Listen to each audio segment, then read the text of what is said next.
On page 31 in our Haggadah, we read of Rabban Gamliel. Rabban Gamliel was one of the early rabbinic masters, one of the early leaders of the community, and he was accustomed to say, anyone who has not explained these three things on Pesach has not fulfilled their obligations, and they are the Pesach sacrifice, the matzah, and the maror. Pesach shayu avoteinu ochlim bizman shebeit hamikdash haya kayam.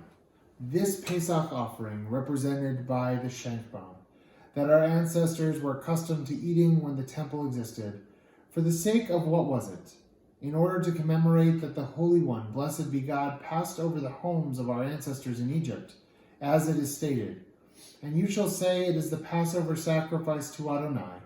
For God passed over the homes of the children of Israel in Egypt. When God smote the Egyptians and our homes God saved. And the people lowered their heads and they bowed.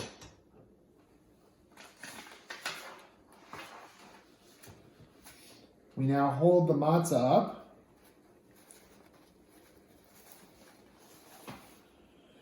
And we say, matzah zo, this matzah that we are eating, for the sake of what is it? It's in order to commemorate that our ancestors' dough was not yet able to rise before the Melech Malchei Hamlachim, the Holy One, blessed be God, was revealed to them and redeemed them. As it is stated in Exodus, and they baked the dough which they brought out of Egypt into matzah, into unleavened cakes, since it did not rise, because they were expelled from Egypt, and they could not tarry, neither had they made provisions for themselves. And this maror that we are eating, for the sake of what is it? In order to commemorate that the Egyptians embittered the lives of our ancestors in Egypt, as it is stated. And they made their lives bitter with hard service in mortar and in brick, and in all manner of service in the field, in all their service, wherein they made them serve with rigor.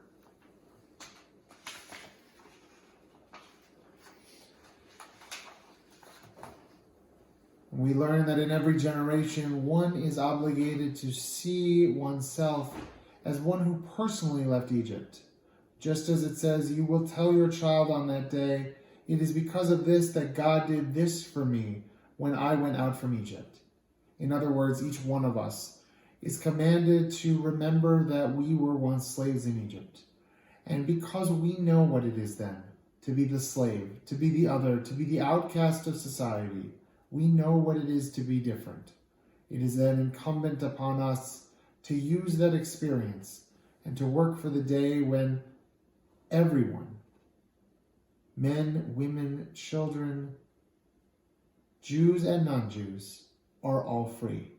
And when we do that, we will be able to sing a psalm of praise for God, saying, Hallelujah, praise be God.